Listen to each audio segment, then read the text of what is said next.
پہلے تو آپ تمام صحافی حضرات کا بہت شکریہ کہ آپ ہماری کال پر تشریف لائے اور ہمیں کور کرنے کے لیے یہاں پر موجود ہیں۔ آج کی اس پریس کانفرنس کا جو بنیادی مقصد ہے اور مطمع نظر ہے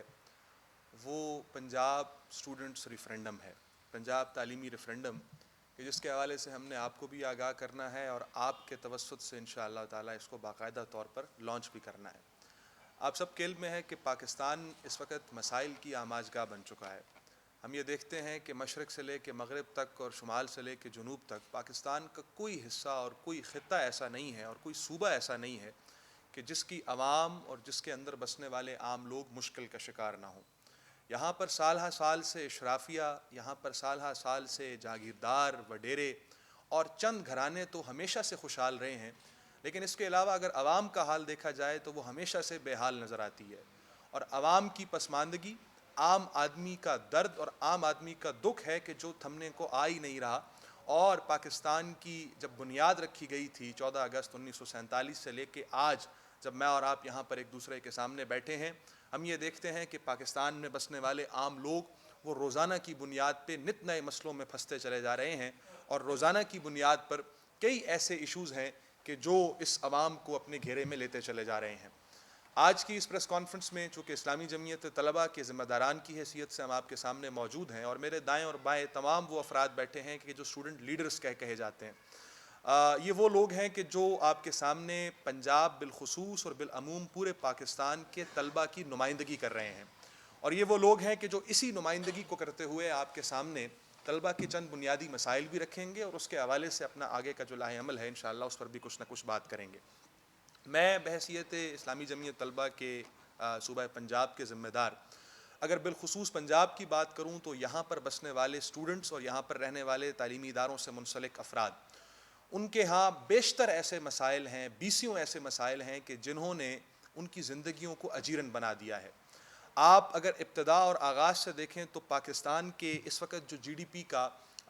جو ٹوٹل پرسنٹیج اس تعلیم کو ملتا ہے یا تعلیم کی سرگرمیوں کو ملتا ہے یا تعلیم کے اس حصے اور اس سیکشن کو ملتا ہے، وہ ٹوٹل جی ڈی پی کا صرف 0.8% ہے، یعنی ٹوٹل جی ڈی پی کا صرف 0.8% ایسا ہے کہ جو تعلیم کو دیا جاتا ہے۔ اس سے اس بات کا اندازہ لگایا جا سکتا ہے کہ ہماری حکومت اور ہمارے پالیسی ساز ادارے اور ہماری اسٹیبلشمنٹ کی ترجیحات میں یہ تعلیم اور یہ طالب علم کتنا شامل ہے۔ اچھا، میں ان طلباء کی بات کر رہا ہوں، میں اس سماج اور اس طبقے کی بات کر رہا ہوں جو پاکستان کا 60% ہے، جن کے بارے میں پاکستان کے حکمران اور پاکستان کے تمام سیاسی عمائدین اس بات کا دعویٰ کرتے ہیں کہ وہ ان کی نہ صرف ترجیحات میں شامل ہیں بلکہ ان کے تمام تر سیاسی منشور اور ان کے تمام تر سیاسی کیمپینز وہ انہی نوجوانوں کو موبلائز کرنے کے نتیجے میں اور ان کو سنہرے خواب دکھانے کے نتیجے میں چلتی ہے۔ ان طلباء کے ساتھ، ان نوجوانوں کے ساتھ اس وقت حکومت کا جو رویہ اور ان کا جو رد عمل اور ان کا جو ان کو لے کر ان کی پرائرٹیز اور ترجیحات ہیں، اس کی کیفیت یہ ہے کہ ٹوٹل جی ڈی پی کا صرف 0.8% ہے کہ جو تعلیم کے لیے مختص کیا جاتا ہے۔ ہمارا جو پہلا مطالبہ ہے، جو چارٹر آف ڈیمانڈ میں اس اسٹوڈنٹ ریفرینڈم کو لے کر ہم جو پہلا مطالبہ لے کر آ رہے ہیں، وہ یہ ہے کہ ایٹ لیسٹ، ویسی تو خیر ہونا یہ چاہیے، پاکستان کی اس وقت جو کیفیت ہے اور پوری دنیا کے اندر اس وقت جو پاکستان جس انڈیکس پر موجود ہے، ہونا تو یہ چاہیے کہ کم از کم آپ کے ٹوٹل جی ڈی پی کا 7% اس ایجوکیشن کو ملے۔ لیکن اس پہلے مرحلے میں ہم حکومت کے سامنے جو مطالبہ لے کر آ رہے ہیں وہ یہ ہے کہ آپ تعلیم کو کم از کم 4% of the total G D P دیجئے اور اپنے بجٹ میں تعلیم کا جو حصہ ہے اس کو بڑھائیے۔ اور ظاہر ہے اس کے نتیجے میں جب آپ تعلیم کو ایک مناسب جو ہے شرح کے ساتھ بجٹ پرووائڈ کریں گے تو اس کے نتیجے میں طالب علم کے بہاف پر اور طالب علم کے اینڈ پر جو فائنینشیل کرائسس ہے، جو فائنینشیل ایک سمجھ لیجئے کہ ایک ریسٹرکشن ہے کہ جو کسی بھی شخص کو تعلیم حاصل کرنے سے روکتی ہے، اس میں بہت حد تک افاقہ ہوگا۔ ہمارا جو دوسرا مطالبہ ہے اس اسٹوڈنٹ ریفرینڈم کو لے کر وہ یہ ہے کہ جو مسلسل بڑھتی ہوئی فیسیں ہیں، آپ یونیورسٹیز کا رخ کریں، آپ ان ایلیٹ تعلیمی اداروں کا رخ کریں کہ جہاں پر ایک طالب علم بہت سارے اپنی آنکھوں میں خواب بسائے ہوئے پڑھنے کے لیے جاتا ہے، وہاں کی کیفیت یہ ہے کہ دوران سیمسٹرز کئی ایسے واقعات اور کئی ایسی جامعات اور تعلیمی ادارے رپورٹ ہوئے ہیں کہ جنہوں نے ایچ ای سی کے قوانین کے خلاف جا کر، ایک تو یہ ہے کہ آلریڈی ہر نئے آنے والے بیچ کو، ہر نئے آنے والے سیمسٹر کی تو فیسوں میں اضافہ کیا جاتا ہے، لیکن اس کے ساتھ ساتھ دوران سیمسٹر بھی کئی تعلیمی ادارے ایسے ہیں کہ جو اپنی منمانی کرتے ہوئے، اپنی مرضی کرتے ہوئے، تمام رولز اینڈ ریگولیشنز کو پس پشت ڈالتے ہوئے وہ فیسوں کے اندر اضافہ کر دیتے ہیں، اور پھر اس کے بعد طالب علموں کو، بچوں کو، اسٹوڈنٹس کو بلیک میل کرنا شروع کر دیا جاتا ہے کہ اگر آپ اس فیس کو ادا نہیں کریں گے تو اس کے نتیجے میں ہم آپ کو آپ کے امتحانات میں نہیں بیٹھنے دیں گے، اور آپ کو اپنی تعلیمی سرگرمیاں جو ہے وہ اس کے تسلسل میں آپ کے سامنے ہم رکاوٹ بن جائیں گے۔ یہ تو صورتحال ہے سرکاری تعلیمی اداروں کی۔ اگر پرائیویٹ یونیورسٹیز کی بات کی جائے تو وہاں پر تو ایک ایسا دھندا جاری ہے، وہاں پر تو ایک ایسا کالا قانون اور جس کی لاٹھی اس کی بھینس کا قانون ہے کہ جس کے بارے میں یہاں پر ذکر کرنا بھی میرے خیال ہے کہ ممکن نہیں ہے۔ ایک ایسی طویل فہرست ہے مسائل کی اور منمانیوں کی کہ جو ان پرائیویٹ یونیورسٹیز کی ایڈمنسٹریشن اس دھندے کو چلاتے ہوئے، جنہوں نے اس پورے کے پورے سلسلے کو جاری و ساری رکھا ہے، اور الٹیمیٹلی اس کا سارا جو بحران کا سامنا کرنا پڑتا ہے اور جو سارا کا سارا دباؤ اگر کسی طبقے پر آتا ہے تو وہ یہی اسٹوڈنٹس کا طبقہ ہے اور یہ عام طالب علم ہے۔ اس لیے ہمارا دوسرا مطالبہ یہ ہے کہ جب آپ اپنی تعلیم کو کم از کم 4% of the total G D P دیں گے تو اس کے نتیجے میں یہ جو مسلسل بڑھتی ہوئی فیسیں ہیں، یہ جو روزانہ کی بنیاد پر ایک نیا نوٹیفیکیشن ہمیں تھما دیا جاتا ہے، کبھی کس مد میں اور کبھی کس مد میں اور کبھی کس مد میں، ہمارے سر پر یہ فیسوں کا ایک پہاڑ ہے کہ جو توڑا جاتا ہے، اس سے بہرحال کچھ نہ کچھ افاقہ ہوگا۔ اور ہمارا دوسرا مطالبہ بھی یہ ہے کہ اس کے اوپر روک تھام کی جائے اور ایسی ریگولیٹری باڈیز بنائی جائیں، ایسی سرویلنس باڈی بنائی جائیں اور ایسے ادارے قائم کیے جائیں، اور جو موجودہ ادارے ہیں ان کو اتنا بااختیار اور امپاور کیا جائے کہ اس بات پر ایک سٹرکٹ نظر رہنی چاہیے کہ تعلیمی ادارے کس تناسب کے ساتھ فیس لے رہے ہیں اور کتنا برڈن اور کتنا بوجھ ہے کہ جو طالب علم پر ڈال رہے ہیں۔ پھر اسی طرح ہمارا جو تیسرا مطالبہ ہے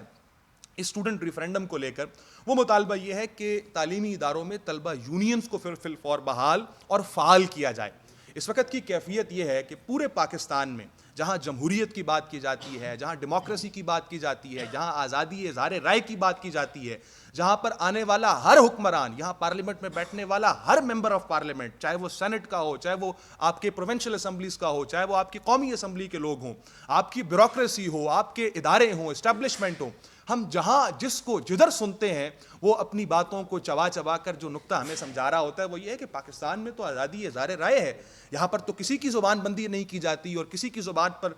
جو ہے وہ قدغن نہیں لگایا جاتا۔ لیکن اصلاً کیفیت یہ ہے کہ 60% of the total population of Pakistan, آپ نے ان کو ان کے بنیادی جمہوری اور آئینی حق سے محروم رکھا ہوا ہے۔ آپ نے طلبہ یونین کو اپنی گھٹیا سیاست کی بھینٹ چڑھا کر اس کو طلبہ کے سر ڈال دیا، اور آپ نے اس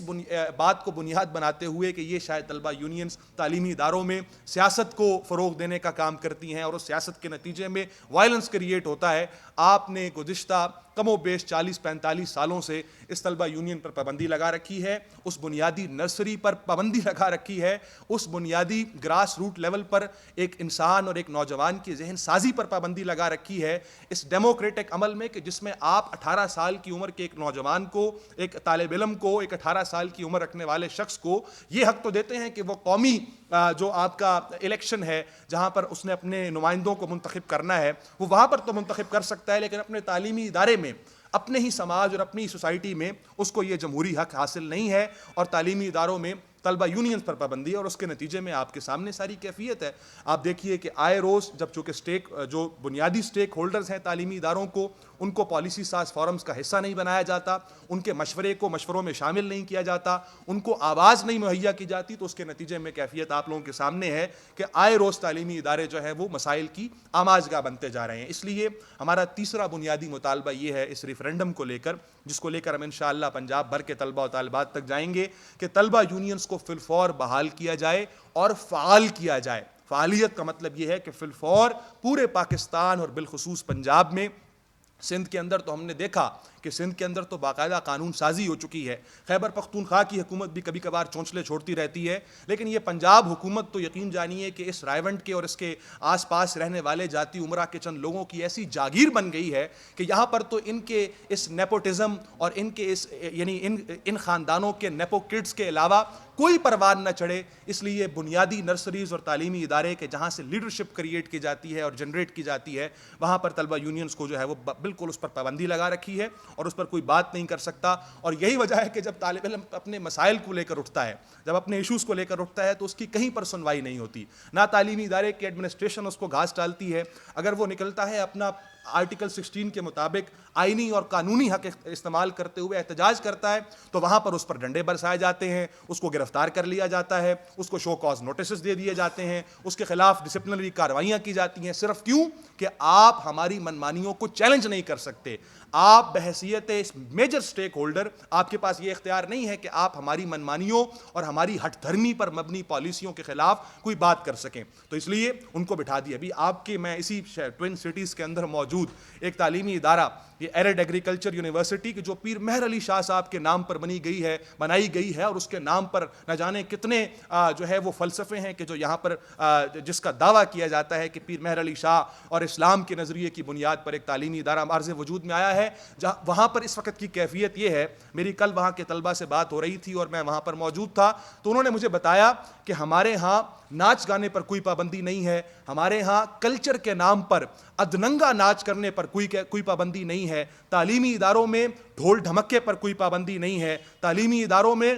یعنی لسانیت اور عصبیت کی بنیاد پر تقسیم ہونے میں کوئی پابندی نہیں ہے. لیکن اگر ہم لوگ ریگنگ کے مقابلے میں ویلکم کے کلچر کو عام کرتے ہوئے نئے آنے والے طلبہ کو ویلکم کریں، ان کی کلاس میں جا کر درس قرآن دیں، اسی قرآن کا درس کے جس کو بنیاد بنا کر اس یونیورسٹی کی بنیادیں رکھی گئی تھی، تو ہمارے خلاف ڈسپلنری کارروائی کی جاتی ہے. اور اس وقت بھی وہاں کے اسٹوڈنٹس کو صرف درس قرآن دینے کی بنیاد پر ایکسپیل کر دیا گیا ہے، سسپینڈ کر دیا گیا ہے، بھاری بھرکم جرمانے لگا دیے گئے ہیں. اور یہ صرف ایک تعلیمی ادارہ نہیں ہے، پورے پنجاب، یہ فیڈرل کیپٹل اور پھر پورے پاکستان میں یہ منمانی جاری و ساری ہے. وجہ کیا ہے؟ وجہ یہ ہے کہ آج بھی ہمارے ہاں سوال کرنے پر پابندی لگا دی گئی ہے. وہ ہے نا کہ بولنے پہ پابندی، سوچنے پہ تعزیریں، آج بھی غلامی کی پاؤں میں ہے زنجیریں. کیفیت آپ کے سامنے ہے کہ آج بھی ماشاءاللہ جمعۃ المبارک ہے، اور آج سے پچھلا جمعہ پنجاب یونیورسٹی کے اندر یہ پنجاب کے وزیر تعلیم صاحب، جو ظاہر ہے کہ پرچی کی بنیاد پر،